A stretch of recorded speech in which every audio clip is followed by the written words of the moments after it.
AC ঠিকঠাক চলছিল কিন্তু ঠান্ডা হচ্ছিল না, টপ টপ করে জল পড়ছে। কি কারণে জানলে আপনি অবাক হবেন। 3.5 টন ক্যাসের এসি, ক্লায়েন্ট বলছিল ঠান্ডা কম হচ্ছে আর ইনডোর ইউনিট দিয়ে জল পড়ছে। ক্লায়েন্ট চিন্তায় ছিলেন। আমরা গিয়ে দেখি ড্রেন লাইনের এলবোটা যেটা দিয়ে জল বার হয় ওটা ফেটে একদম নষ্ট হয়ে গেছে। এখানে আমরা নতুন এলবো ফিটিং করব।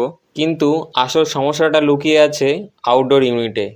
অনেক দিন যাবৎ এই মেশিনটা সার্ভিসিং করা হয়নি, যার ফলে কন্ডেন্সার একদম ব্লক হয়ে গেছে ধুলো ময়লাতে। দেখুন কন্ডেন্সারে কতটা ময়লা আটকে রয়েছে, এসি চলবে কিভাবে।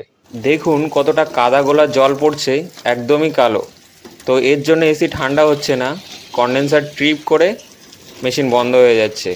এসি সার্ভিসিং না করালে, আউটডোর ইউনিট সার্ভিসিং যদি না হয় তো এরকম অবস্থা হবে, ট্রিপ করবে, এসি ঠান্ডা হবে না। সব পরিষ্কার করে দিয়ে এসি ভালোভাবে সার্ভিস করে দিলাম। পাশে আরও 4টে ক্যাসেট এসির আউটডোর ছিল, ওইগুলো সার্ভিসিংয়ের কাজ চলছে এখন। তো আমরা এইগুলো এখন ফিটিং করব। 2টো সার্ভিসিং করা হয়েছে আর 2টো বাকি আছে।